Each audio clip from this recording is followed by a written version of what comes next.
Kay Tormino, Zixibo. Ay, hujita customer ama lawyer kano ni hidap se lawyer le ramine. Oh, hidap se lawyer le ramine ko. Ado zi isagi mingal le ko ta habi ko. Ay giming Romita. Diba? Sanggol siya Romita. Leifam zi kadai dino. Se jangan ngai makhale kai. Jangan ngai makhale kai dene ko le bi zi ko. Tu huzik akoi mafam se tawrisi detox tawbo ure adega hydra facial tawbo ure tongan ba makhal gi masjid senagadaba kanosi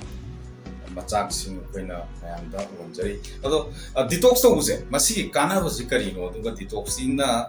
tawdoiba thawak si kai kai to thambi Yang interesting oiba question ni mo ba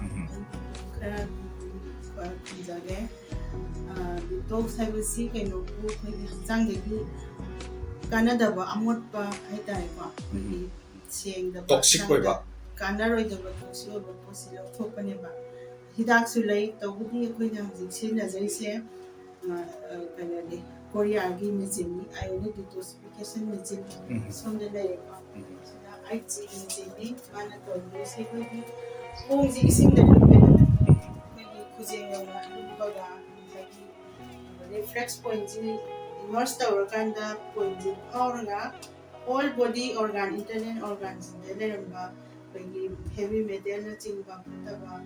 sang da kanaroi da ba adu lairaga su kuida organs in the disturbance so ida ba possible adu gi process ni hydra facial gi thawak se ko sigi beneficina kyamu kana ge bu pegi mental mentally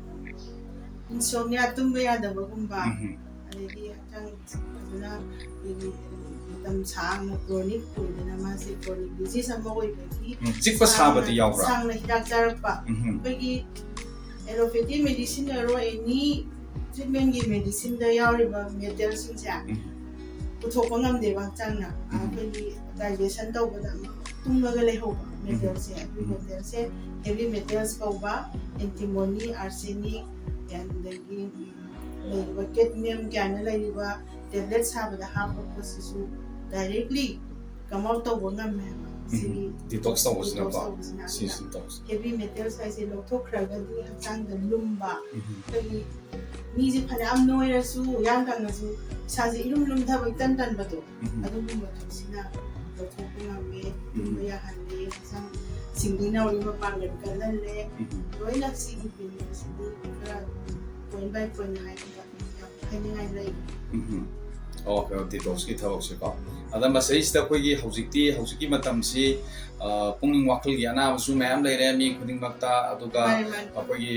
phet henjana chasanba meat henjana chaba adai boiler marang kaina chaba mayam chasan thakchin badagi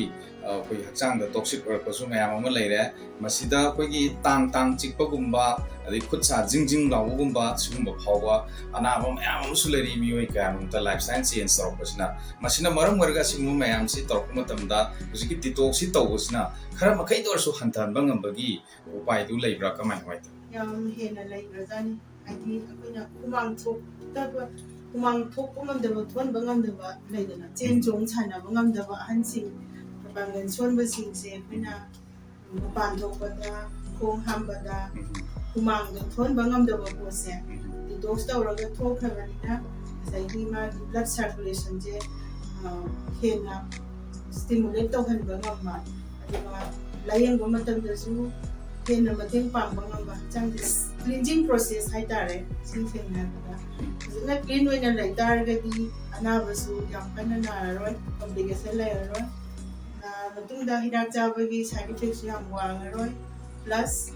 da sai hai ni gi betul matam gi gi boiler gum bacha ba thak pa gi su achin ja ti thona ba ki da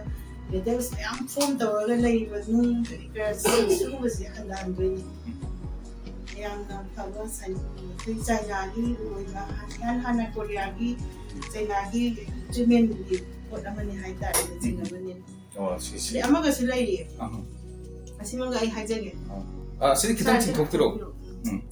si sina kai dongnam is a kinds of treatment makalamani exercise ꯍꯥꯏꯇꯥꯔꯦ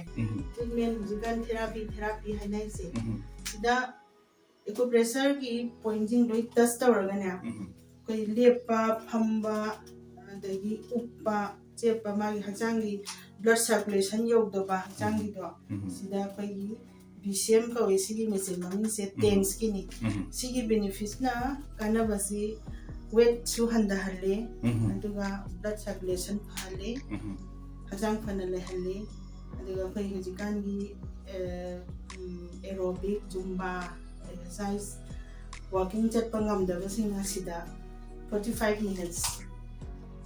시즌나르게디과 아주기 베니핏도 짭짤한 방법이